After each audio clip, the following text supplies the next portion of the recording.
حدثنا يحيى بن بكير قال حدثنا الليث عن عقيل عن ابن شهاب عن عروة بن الزبير عن عائشة أم المؤمنين أنها قالت: أول ما بدأ به رسول الله صلى الله عليه وسلم من الوحي الرؤيا الصالحة في النوم، فكان لا يرى رؤيا إلا جاءت مثل فلق الصبح، ثم حبب إليه الخلاء، وكان يخلو بغار حراء فيتحنث فيه، وهو التعبد الليالي ذوات العدد، قبل أن ينزع إلى أهله ويتزود لذلك، ثم يرجع إلى خديجة فيتزود لمثلها، حتى جاءه الحق وهو في غار حراء، فجاءه الملك فقال: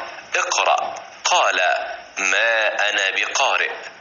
قال: فأخذني فغطني حتى بلغ مني الجهد، ثم أرسلني فقال: اقرأ.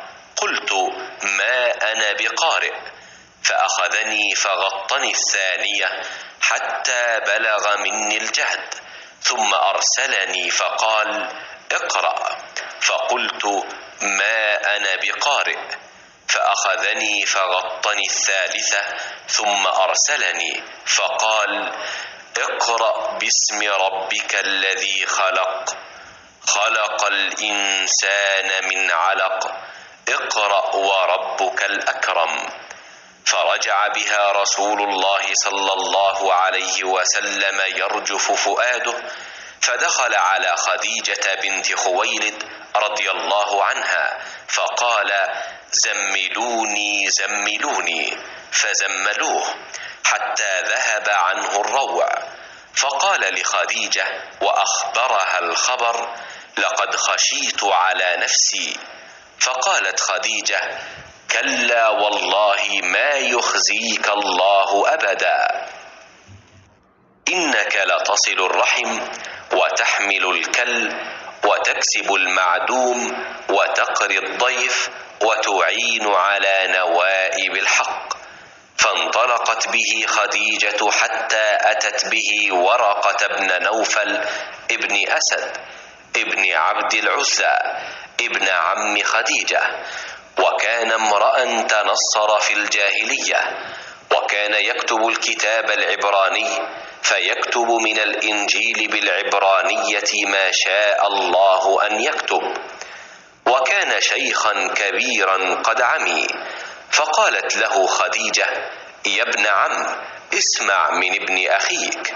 فقال له ورقة: يا ابن أخي، ماذا ترى؟ فأخبره رسول الله صلى الله عليه وسلم خبر ما رأى، فقال له ورقة: هذا الناموس الذي نزل الله على موسى، يا ليتني فيها جذعا، ليتني أكون حيا إذ يخرجك قومك. فقال رسول الله صلى الله عليه وسلم: أو مخرجيهم؟ قال: نعم، لم يأت رجل قط بمثل ما جئت به إلا عودي، وإن يدركني يومك أنصرك نصرا مؤزرا. ثم لم ينشب ورقة أن توفي وفتر الوحي.